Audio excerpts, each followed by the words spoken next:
Hello, everyone, and welcome to Crucial Conversations about Cognitive Diversity.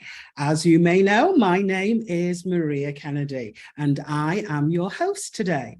I'm a proud mom of a gifted human, and I'm an educator. I am really blessed today, and I have an amazing guest joining me, Dr. Joy Lawson Davis. I know she is going to share with us all of her amazing expertise and about her journey helping our 2E students who are diverse to thrive. So without further ado, I would like to welcome the amazing Dr. Joy Lawson Davis.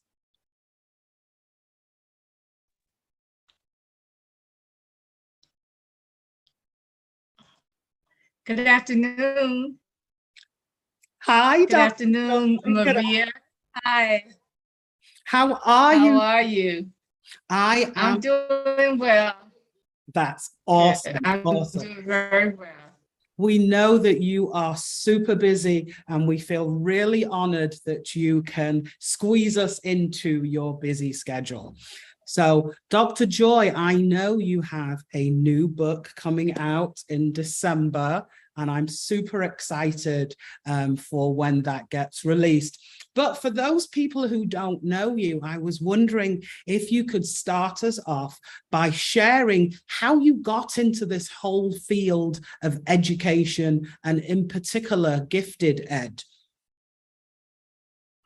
Well, my story is a long story, so I'll try to shorten it as much as I can. I've been in the field of gifted education for around 40 years. So it's 4 decades of my life I've spent in this field in one way or another. I started out as a local coordinator in a small rural district where I actually happen to live here in Virginia. And then I later became a coordinator in a much larger district, and I started my master's degree work at the College of William and Mary at that time. And I was just so excited about the work that I was learning in my coursework that I thought, wow, this is just the right field for someone like me. And my mentor and advisor encouraged me to complete the program and then go into my doctoral program, which I did. And I just continued from one position to another at the university level. I actually was a Jarvis grant coordinator at the College of William and Mary for 3 years. And after that, I went to the State Department and took a position as a state specialist for K-12 gifted programming here in Virginia.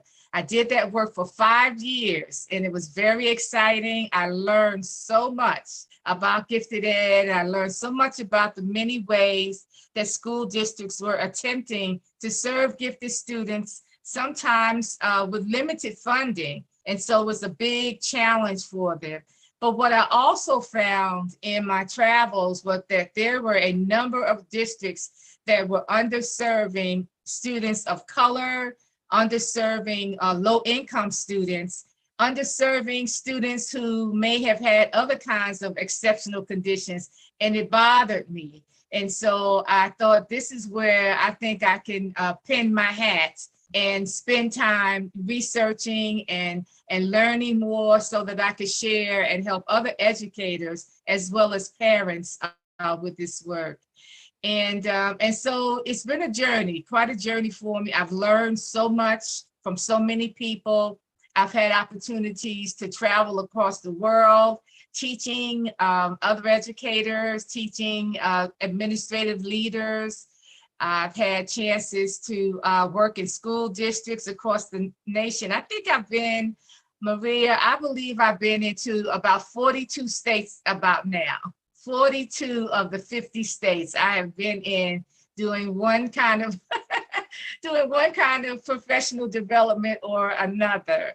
I've been to state conferences, spreading the message that giftedness has no boundaries, that giftedness exists in all communities, and trying to ensure that educators were better informed about those students that they typically didn't understand, didn't know how to work with, and sometimes just because of their own experiences were biased against. And so I've been working really hard to try to change some of those conditions in schools across the nation. And I continue to do that.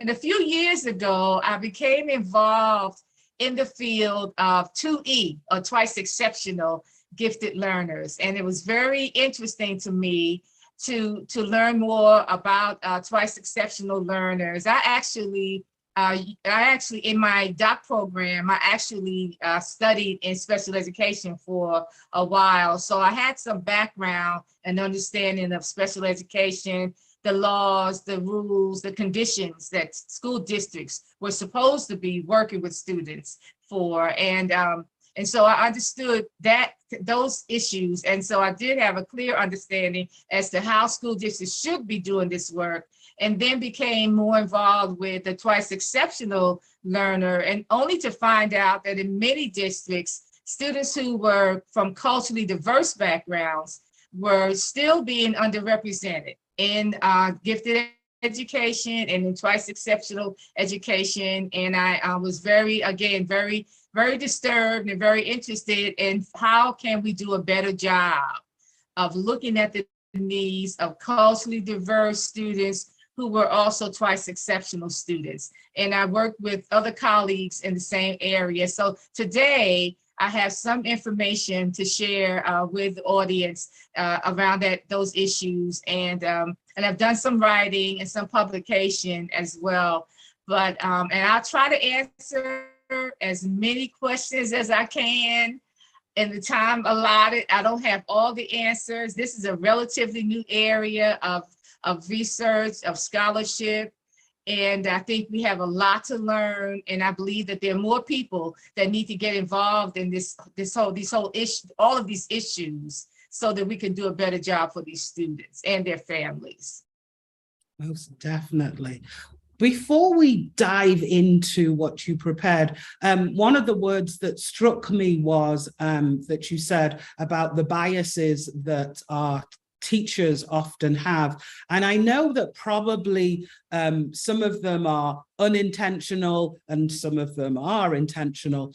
But for a student of color, possibly even a 2E student of color, how would they present why a teacher wouldn't necessarily recognize that they were gifted?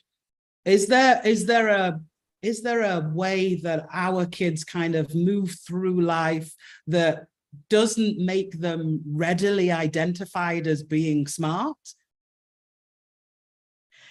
Well, oftentimes our children, and when I say our children, I'm referring to culturally diverse students.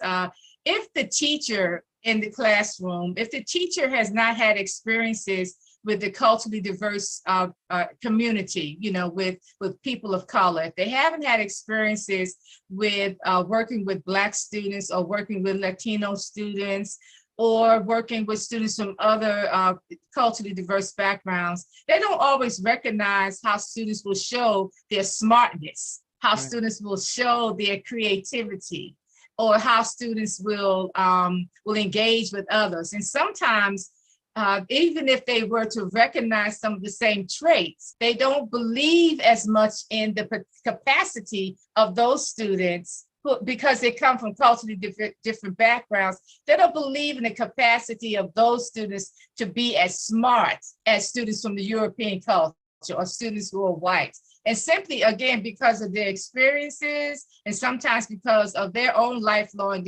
experiences in, wherever they've lived and wherever they have worked.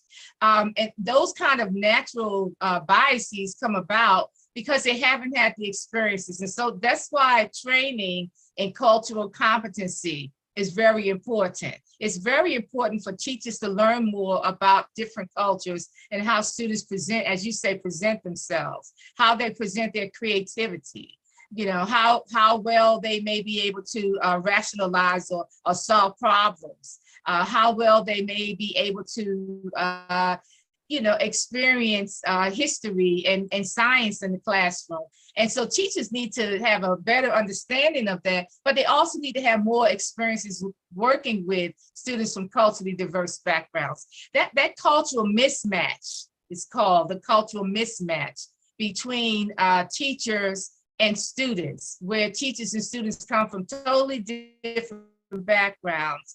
That cultural mismatch is so damaging to students in the classroom. It doesn't help that a teacher has not had the opportunity to be a part of the students' experiences, and so that they don't understand and don't see the giftedness as easily as they may see it in other students who are more like themselves.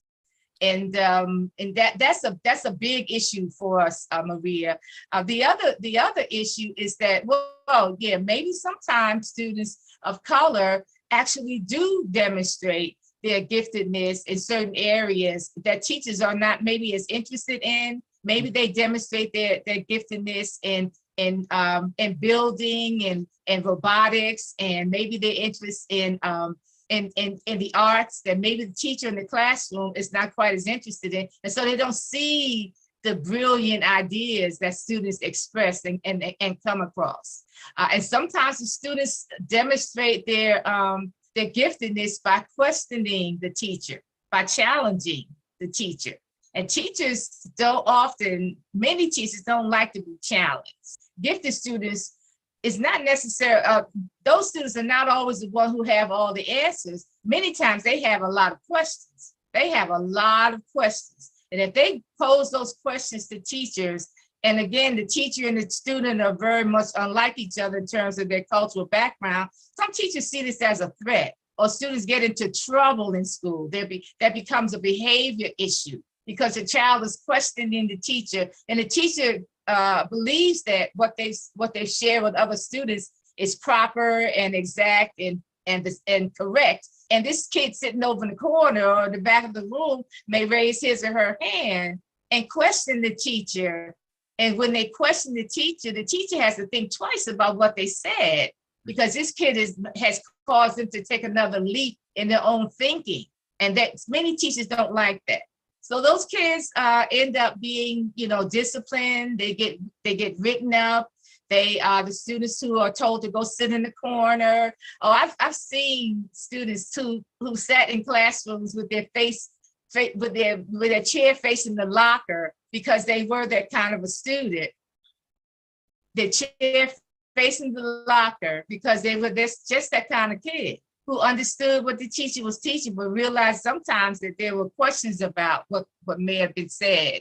And they challenge teachers. They challenge classroom teachers. And so again, if the teacher is not accustomed to being challenged in this way by a student of color, particularly by a male, by a boy around in 3rd or 4th grade, and they may say what they say to the teacher in a pretty sharp way. They see it as being disrespectful. They see it as being a behavior problem. Instead of thinking about what that child said or the question the child asked, and wonder if this child may have a level of understanding that's above and beyond the other students in the classroom. So, it's relationships, it's understanding of cultural difference, is the valuing of the strengths that come from these students. It's the value and of the way that they may express themselves. And that doesn't happen unless the teacher has had those experiences, unless teachers have had the training,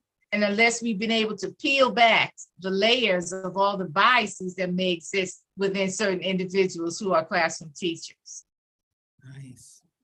Yeah, it's so interesting because one of my mentors, he always says that somebody who asks lots of questions, he loves when people ask lots of questions, because somebody who asks lots of questions is interested and is engaged and wants to know more.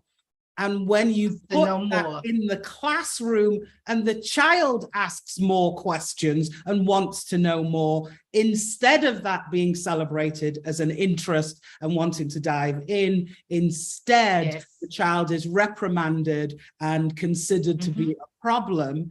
And it's really quite interesting because growing up, I grew up in an era, obviously I still look 21, and I don't know how you've been around Dr. Davis for 4 decades, because seriously, you just don't look old enough. You really don't look old enough. Anyway, but I was raised at the time where children were to be seen and not heard, and asking questions was frowned upon, right? But I was one of those kids that really wanted to know. But thankfully, we had a local library, and my mother was one of those people that encouraged me to go read it in a book. And so don't ask, go look it up in a book. And so thankfully, I was a bookworm, and that's what I did. But I notice these days, we don't encourage children to go look things up in a book, I guess, because information is now instant. But with its instantness, it's not always factual or true. And so I'm sure really we should be encouraging all of our children, whether they're gifted or not gifted, to ask more questions, because a lot of the information that's coming to us now is not necessarily still accurate. So I'm not going to call it an out and out lie, but we've kind of moved on in our understanding of the world. And so maybe it's no longer accurate. So hopefully maybe we can start to move towards changing the way we educate our teachers so that they're encouraged to encourage our children to ask questions. Right. So the children who feel like they have more to say will have a venue. The classroom will be that place where if they have more to say, or if they have something to add to what the teacher has shared, because they've already read something on their own, or they've studied something on their own, but that someone will listen to them. I worked in a school district once where I had a principal. It was about mid-sized urban district, and this principal was just really excited about being a principal, and he was very engaged, not just with his teachers, but with his students. And so he had this little boy and he would stand out in the front, as most principals do, and wait for the students to get off of the bus. And there was one little boy that came to him every morning, and he wanted to talk about the weather. He was a meteorologist in the making. And so he had listened to the weather on different stations, and he came to talk to the principal and tell him what was going on in the weather, not just in their city, but all around the nation and all around the world. So this kid was studying the weather all of the time. And so the principal was very, very excited. And so he let the little guy stand beside him and until the buses were unloaded. And then he would walk him to class so the little boy could keep talking. So he knew that if he went to class talking like that, he may get into trouble because he was quite a chatterbox. So when the time came, Maria, for us to open up the referral process in the school district, and we asked for referrals to come in, and in the district at the time, there were parent referrals, there were teacher referrals. We asked that librarians, counselors, we opened it up to others. This principal was the only principal in the entire district that referred a student. He referred this little boy for gifted service evaluation. And then when it came time for him to come in and talk to us about what the evaluation said, he actually wrote a letter for this kid. He came in and talked to us a little bit more about this little boy. And the little boy was found eligible for gifted services. And the next year, he was able to go into the district's full-time school. We had a full-time school for gifted students from grades 3 through 6. And it was just so exciting to me that we had this principal who cared enough to listen to these long stories this kid told about this one topic that he was so deeply interested in. And it wasn't just chitter chat. It was very detailed information that he gave him about the weather track, about everything, detailed information. And actually the principal said that this little guy kind of challenged him to listen to the news in the evening and at night so they could talk about it together. And that's what really, struck his attention, that he not only wanted to be heard, but he wanted others to be engaged with him. in the same topic in meteorology. And so he came and he told the committee all about this fella. And I've always remembered that principal for being someone who listened to this little kid who came from a low-income background. He was African-American boy, low-income background, going to a Title I school, but he was full of fire about meteorology. And it was his principal, not his teacher, but his principal who saw something in him. And because of that, we were able to assess and we found some great things about this kid. So I think oftentimes it really has to do with how excited we are as educators to hear these students, to hear their story, to listen to them. And if we spent more time listening to their curiosities, listening to the creative ideas they have, listening to, the things that they want to do in the future, things they want to make, things they want to be, I think that we would have a better understanding of who these gifted children are, who we have typically just ignored, overlooked, ignored, misdiagnosed sometimes, that we've typically not paid attention to like we should. So it really is dependent upon the educator who has some access to the student during their course of their school day to pay attention to these students a little differently than they have in the past. I love that story. And I really love the way the principal made time to listen to this young man. And I think that that's definitely a key, is the making of time to listen to our little men and women.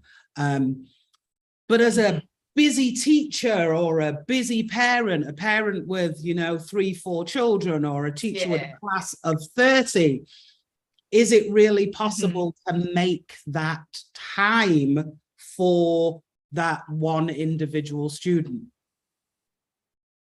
No, and that is an issue. That is an issue. And as our economy has impacted everything in our world, here in the United States in particular, and it's impacted school funding, it's impacted the distribution of funds, it's impacted property taxes that go into the funding of schools. We know that we're in a challenging time in public education in particular. We're in a very, very challenging time. And so we have seen in many cases where class sizes have increased instead of decreasing. And when class sizes increase, it's a huge burden on a classroom teacher to meet the needs of so many different kinds of students in one day at one time. It really is a huge burden. And that's why it's important for us to have some specialized training, and then have some individuals, if they could be available, who can work with classroom teachers and within the school, who can move from class to class, perhaps, who have specialized training in special education. And then those persons who also have special training in gifted education, they work together and to be able to use their resources to help classroom teachers do a better job of finding these students. And then, of course, many districts are now moving towards not even using teacher referral, because the teacher referral process has in many cases been so biased against students of color, against low-income students. And so the teacher referral piece is being taken out of the identification protocol. We just had that conversation in my course last week. It's being taken out of that process because the research is suggesting that teachers are not the best persons to refer gifted students, especially gifted students who come from the underrepresented populations. And so what we want is to be able to have other kinds of strategies that we can utilize. But I will still say that the classroom teacher does have some responsibility for, as that principal did, listening to these students, watching how they respond to instruction, and when that time is made available, be able to share with someone, there's something special going on about this little girl over here. Or there's something special going on about this little guy over here. We had this problem to solve. He was the first one to solve it, but his answer was totally different than everyone else's. So I really think that we don't want to take the onus off of teachers, the burden completely off of teachers, because those students are their students as well. Now, when we get to a place where we're able to provide services that will come outside the classroom, and there'll be, sufficient services or service options for gifted students, then I would say perhaps classroom teachers won't have as much to do with this process. But as long as those kids are coming in and out of their classrooms every day, they should still have sufficient training, and they should still have sufficient sensitivity to who these children are in order to be able to provide, an answer for what do we do with this kid. I can't teach them in my class every day because they need something different. They need more. And when I say more, we're not talking about more of the same. They need something above and beyond. I can't do it in my classroom, but I can tell you that what I'm doing is not enough for them. It's not sufficient. And then how do I get their parents involved in this process so they can help us be an advocate, for these particular children? So it's children are coming into schools every day. They're not going to stop coming to schools.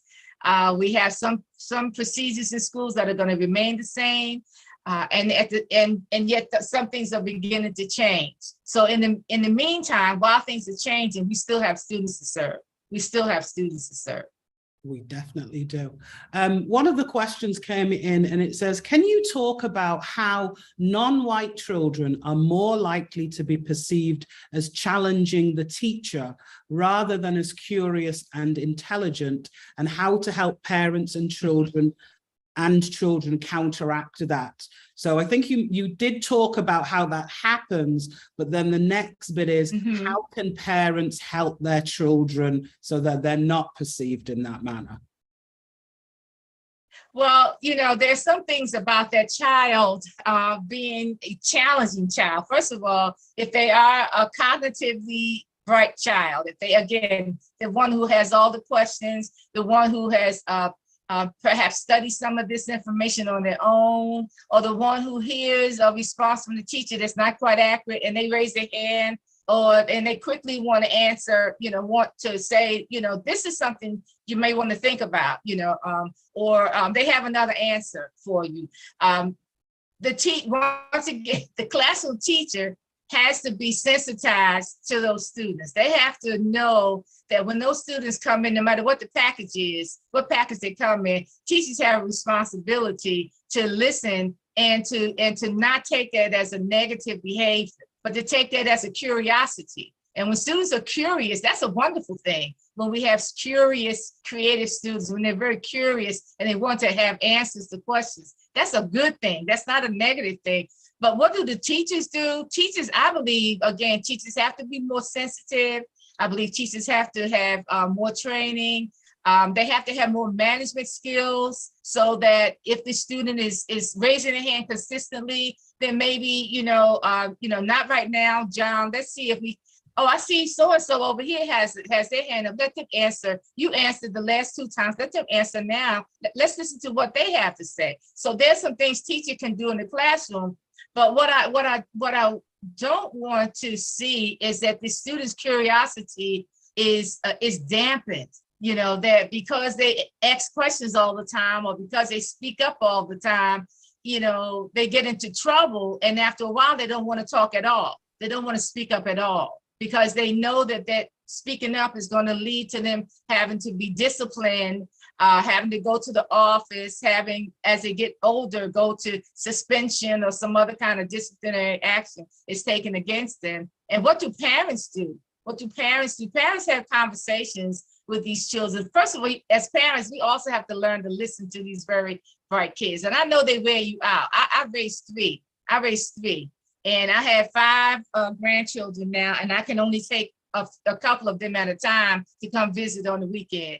I tried it the other way and it almost killed me. No, I know, especially the ones who are very talkative, and it's natural for some because my mother said I was the same kind of a kid. Like you say, what your experiences were. I was the same kind of a kid, always talking, always questioning, always, always, always. And so that's a very stressful situation for parents. And the parents then have other children, have other situations, they have to work and they have to take care of the home. It becomes a huge challenge for parents and very, very stressful. But what we don't want to encourage parents to do is to say to these kids, you shouldn't raise your hand. You shouldn't ask so many questions.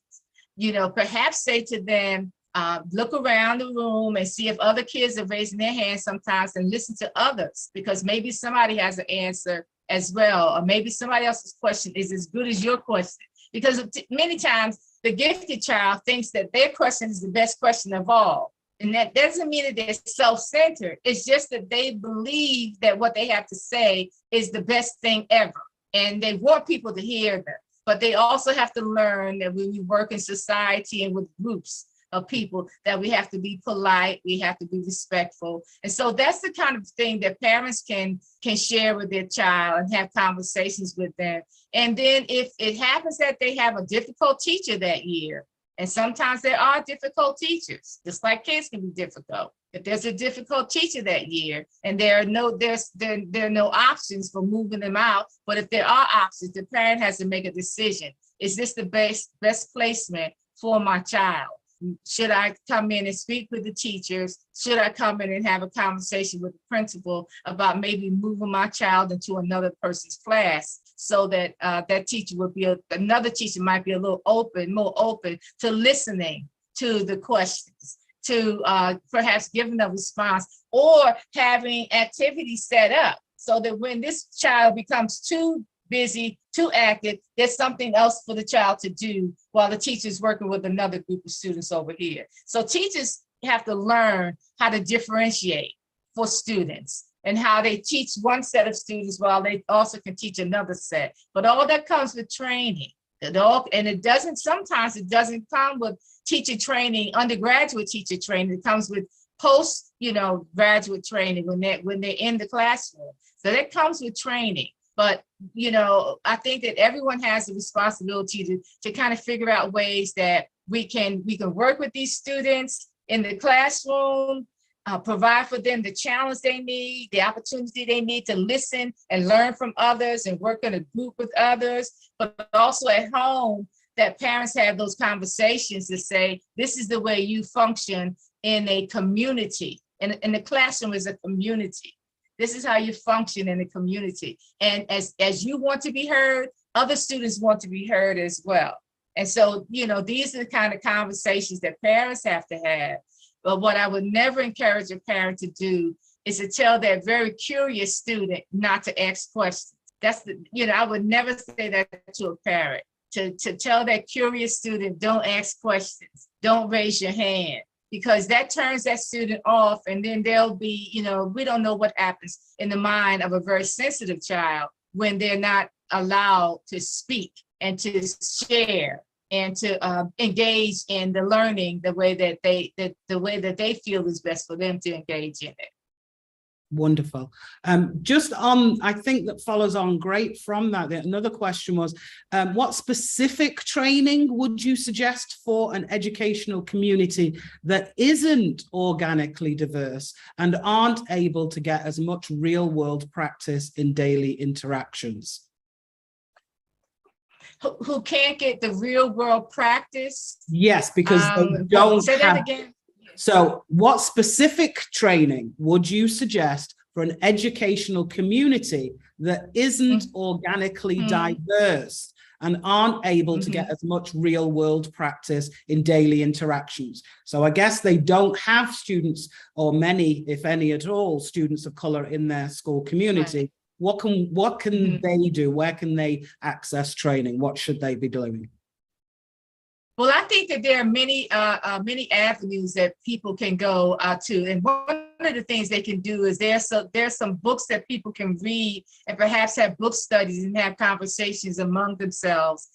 You can do book studies on a personal level in your own personal community. You can do it in the school. There are some really great books that teach us about other cultures. There are some really great books that teach us about how to deal with students. And even with students, there are books, and I'm going to share a few with you this afternoon. There are some books that students can read that help them have a better idea of what it's like to live in different communities. And so I do think, having opportunities to read books, having opportunities, perhaps to go online and look at some of the materials that are available at universities, that you can actually do some training and you can actually take some tests of your own on your own. I think of the Harvard University implicit bias test. It's available online. It does teach us about what some of our biases are. And you can actually do that on your own. I've seen it and I've used it actually in sessions with teachers and with groups at schools, but anyone can access that and use that on their own. So there's a lot of material that's available online now that teachers can have, parents can have access to. And I would encourage, any group of people, particularly if you, as you say, you don't have access to the training itself. The other thing that I would definitely encourage people to do is to have what I call a cross-cultural experience. If you're in a community that's insular, that is all of one particular community, one particular ethnic group or cultural group, and you've never had an opportunity to experience other cultures, I would like to encourage people to have what is called a cross-cultural experience. And what is a cross-cultural experience? It will be an experience that will allow you to spend some time, even if only an hour or two, with other people from another cultural group in a large setting, like in a faith-based setting, for example, in a festival, actually even going into a store, a grocery store where people in the community shop that you don't shop at, or going to a barber shop. Some of these maybe people think this is a little controversial, Dr. Davis, but it's not. If you go into a beauty shop, that's propagated or populated by Black women, for example, that's a whole different experience than if you were to be in a beauty shop with women of other cultural backgrounds. If you go into a barbershop in the community, the barbershop is a cultural center in the Black community and the Latino community, I would say. And so in those places, you'll get an opportunity to listen to people, to see how they interact with each other. You hear the political conversations that go on. You gain a whole new level of respect for people that you've never had a chance to spend any time with.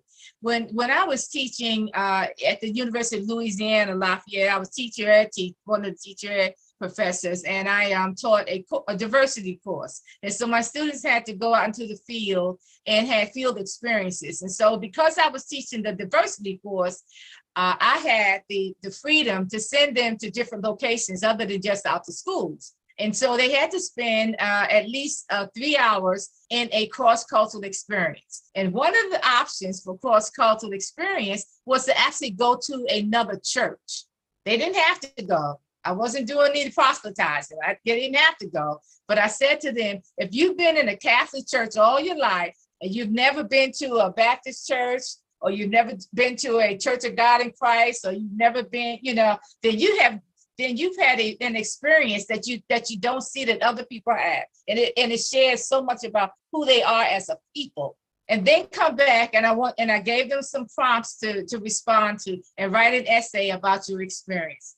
Those essays every year were some of the richest essays that my students wrote because of the experience they had being in an environment with people that they have never spent any time with, and that their faith experience was very different. There was more music, there was more movement, people clapping their hands. People were coming to church late, and they were like shocked because in the Catholic Church, everybody came into mass on time, start and stop. But in other churches, other communities, that is not the case. And so they felt a sense of warmth. And so many would write, I'm going back next Sunday. I really like being at that church. I think I'm going back.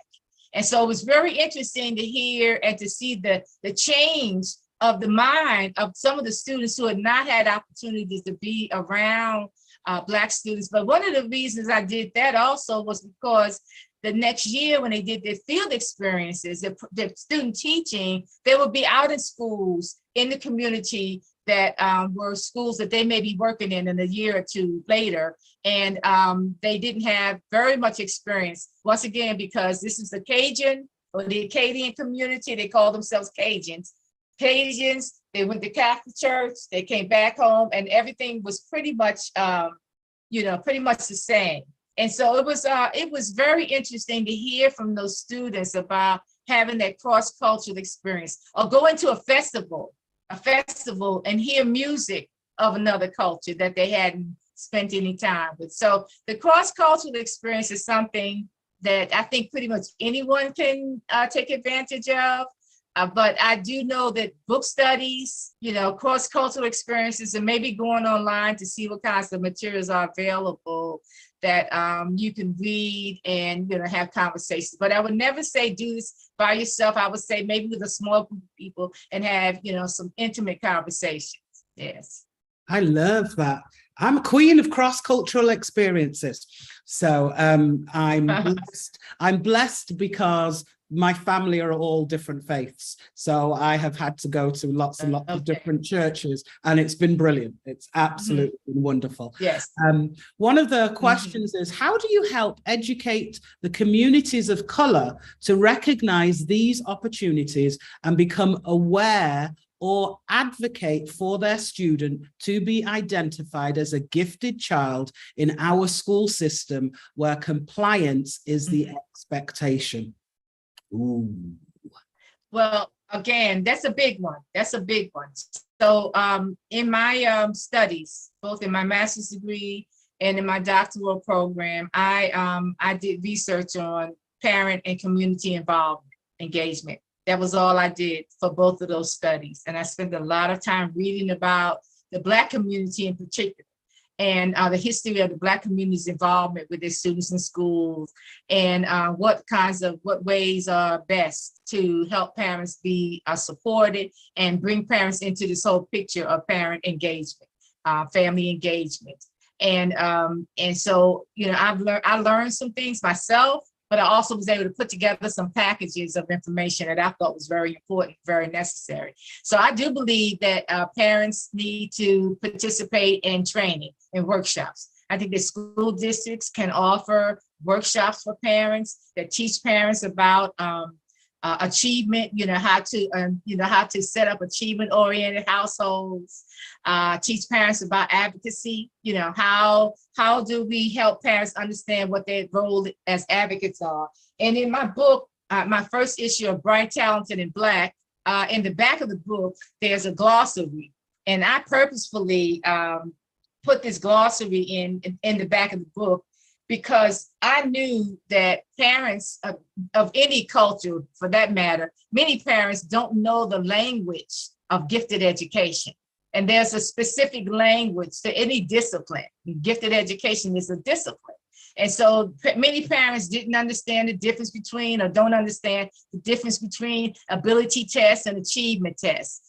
They didn't understand what multiple criteria means. They don't understand what are all the options. And, when we have push-in and pull-out classes and, full-time programs, and they don't understand what acceleration means. We back in the day, we called it grade skipping. I was grade skipped when I was a kid. So we called it grade skipping. But many parents don't know that grade skipping still goes on.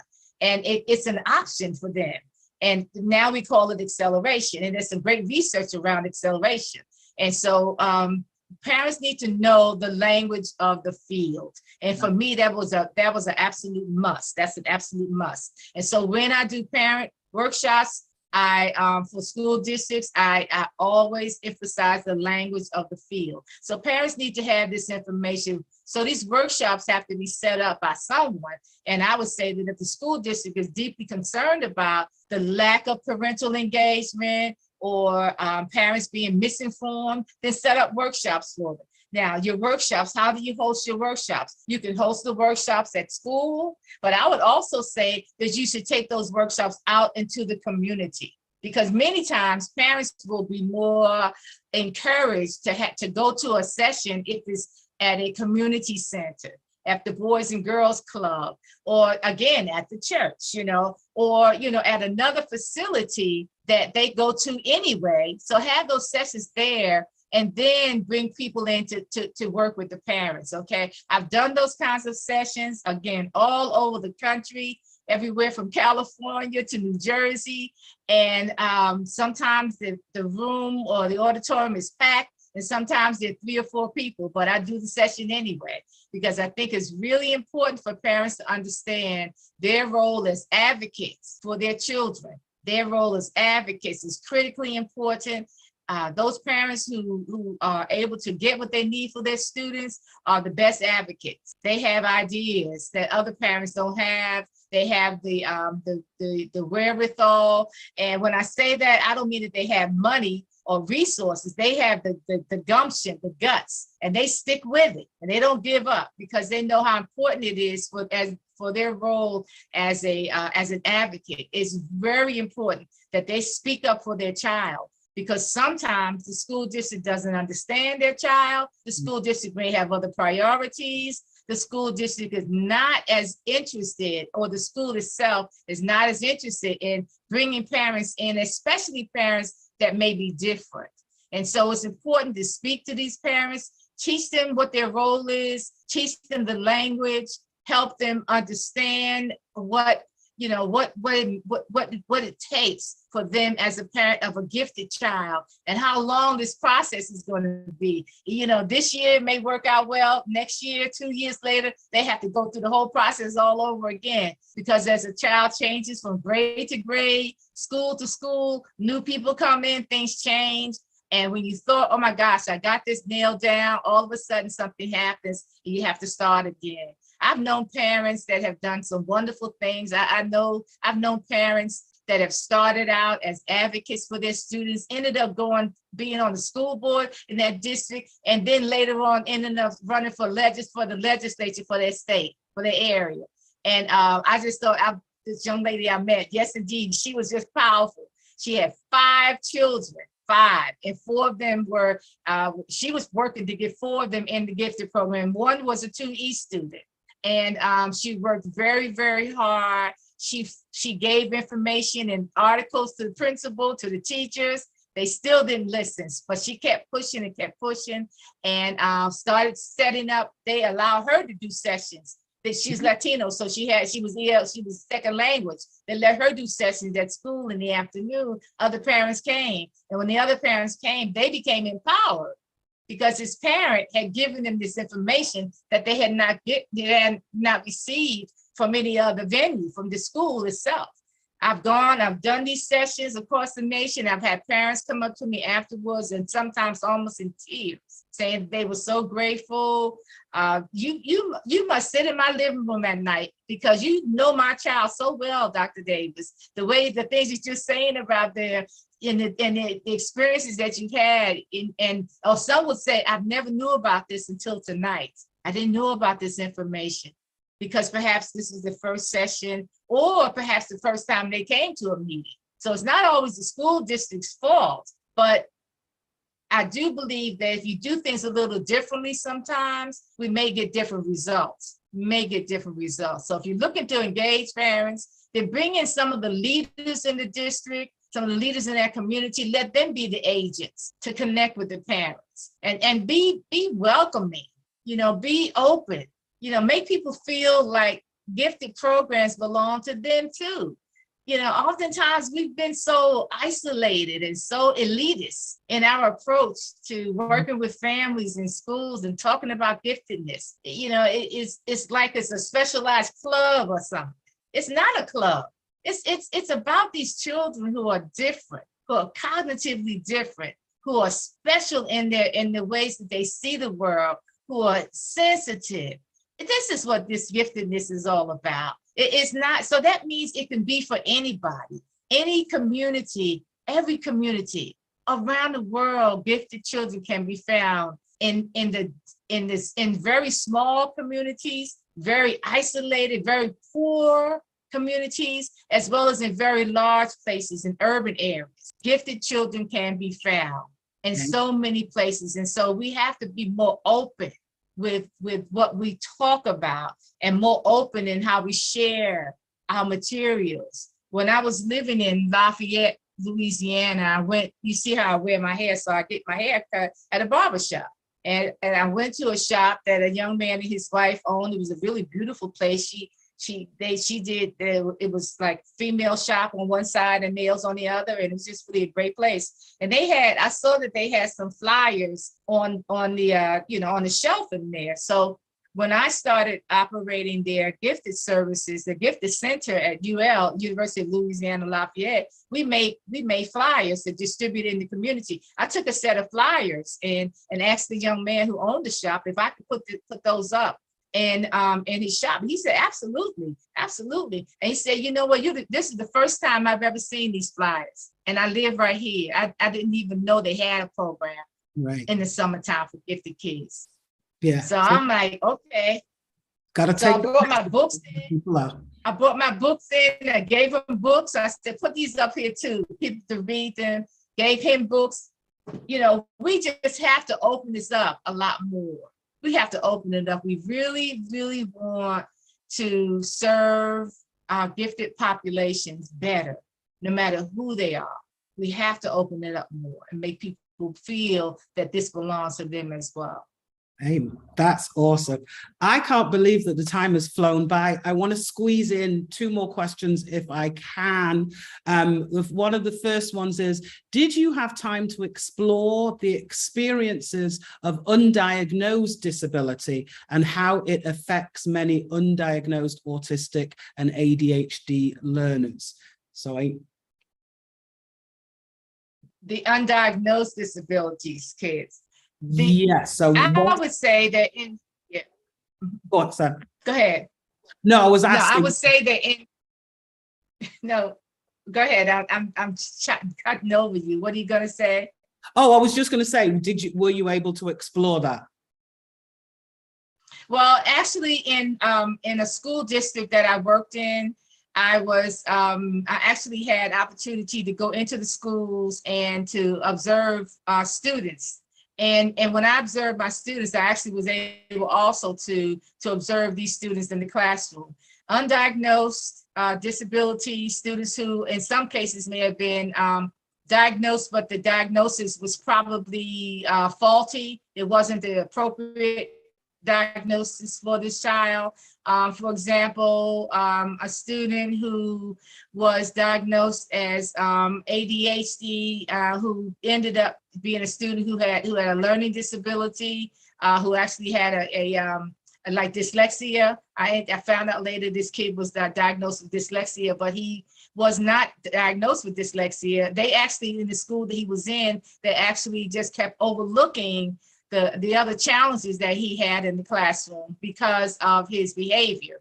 They kept overlooking that. And that, again, that caused many more problems for this child. And this child, in my estimation, if the school district had done its job correctly, this child also probably would have been found eligible for gifted services. He was very, very bright. He was very bright. He was very bright. He was able to articulate. He was really sharp kid. And I think that, again, without the special training and without the specialized support staff in schools, and that happens in very low-income schools and many Title I schools across the nation, not all Title I schools, but in many Title I schools, because of the lack of specialized support, we see students, we'll see more students who are misdiagnosed. We'll see more students who they may even be diagnosed but not have the services being made available because those service staff members aren't able to come to their schools, or they are overworked and they may not have enough time in their schedule to see all of the students, or they don't have a center or a specialized classroom in that particular school. So that's when it happens the most often, is when we don't have the specialized staff and we don't have funding for placement of a classroom in that particular school. And so, again, I know that we're not doing as well as we should with twice exceptional learners, particularly those who are culturally diverse and happen to be culturally diverse in terms of their ethnicity or their culture, but also because of their income level. If they're in high poverty schools, they are not being served adequately at all.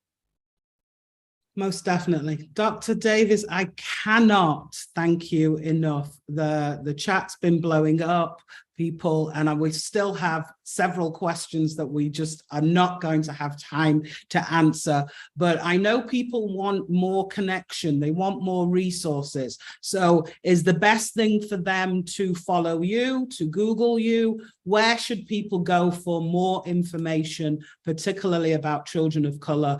And one of the questions was about successful children of color who have been able to navigate through the gifted system. And that's a good point. We spend time, complaining and about what somebody said they missed a lot of this, and they have a question there. But yeah, we do spend a lot of time on the negative side of this, but there are many who have been very, very successful. There are many whose parents have been able to advocate, who have had teachers or groups of teachers that have been their spokespersons. And so what I do in my part-time time, I spend time posting stories about these people in Twitter and also on Facebook. I have a page there called We Are Gifted Too. We Are Gifted, all words together, TOO. I'll share that with you, Maria, and you can post that out for everybody. And I do that, and I collect those stories. And then I also have interviewed families of students who are very bright, and I include those stories in my publications as much as I can. So yes, we do know that there are many of our students who have been very successful, some that have actually gone through public or private school, but many, unfortunately, whose parents have had to pull them out of school and who homeschool them. So we see that there's a growing population of students of color who are being homeschooled, and many times that's the reason, because parents don't feel that their child's needs are being met and that they're being respected as a person of color. And so that population is growing, and many of those students are soaring through content material in the homeschool programs and are doing quite well. They're in early college.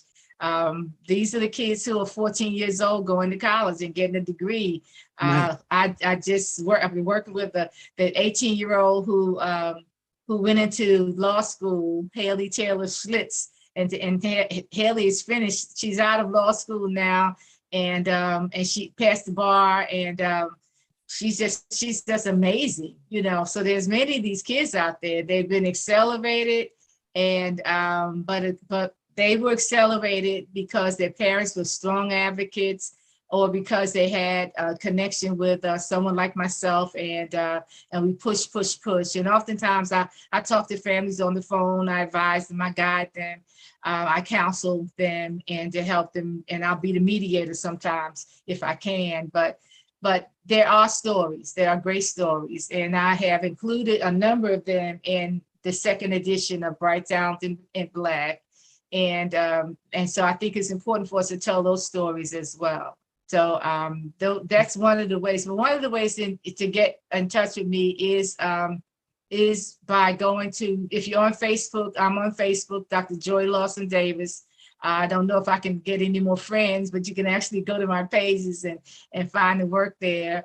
I also have the We Are Gifted Too page on Facebook, and then I have one titled Celebrating Black Genius. And so I just post as much as I can to help encourage us all and help us all to understand that that giftedness and genius is not the purview of one population. It doesn't have anything to do with what a person's bank account is or what the color of their skin is. What it has to do with who that child is, how they think, and how they see the world and how they perceive and you know, and accept the world. And that's our job. Our job is to look for all of these kids and do everything we can to make sure that they're being nurtured and that they are being, they see life success. That's our job. And that's, I take it seriously, and will continue to do this as much as I can. Thank you, Dr. Davis. That is amazing. I can't believe that we have again run out of time, and I do hope that maybe on another occasion you will grace us with your parents, because there are so many more questions and so much. But I do know, as you just mentioned, that, you know, the pigmentation of somebody's skin should not determine whether or not they're deemed as gifted or not. And I know that in December you will be part of a symposium called The Future is Inclusive. So listeners, if you listen out, will be December 9th, 10th and 11th. Dr. Joy Davis and some other people will be talking about how we are creating an inclusive future for our students. It has been an absolute amazing hour. It's flown by far too quickly. I have so many more questions that people want to ask you. I am so grateful. Ladies and gentlemen, if you want to replay the video, do know that we will be sending out the link very, very soon. So within the next 48 hours, you'll get the link. You can watch it. Please share the link with your friends and tell them about this amazing session that we had today with Dr. Joy Lawson Davis. I look forward to seeing everybody again next month. Next month, I will have a panel talking about gifted joy, how to celebrate for once that we're gifted and not to hide our light underneath a bushel or mask our skills, which is what a lot of our gifted students do in a desperate effort to fit in rather than to stand out. It has been a wonderful day. I wish you all the best, and I look forward to seeing everybody again next month. Thank you so much. Okay. Thank you all. Thank you all.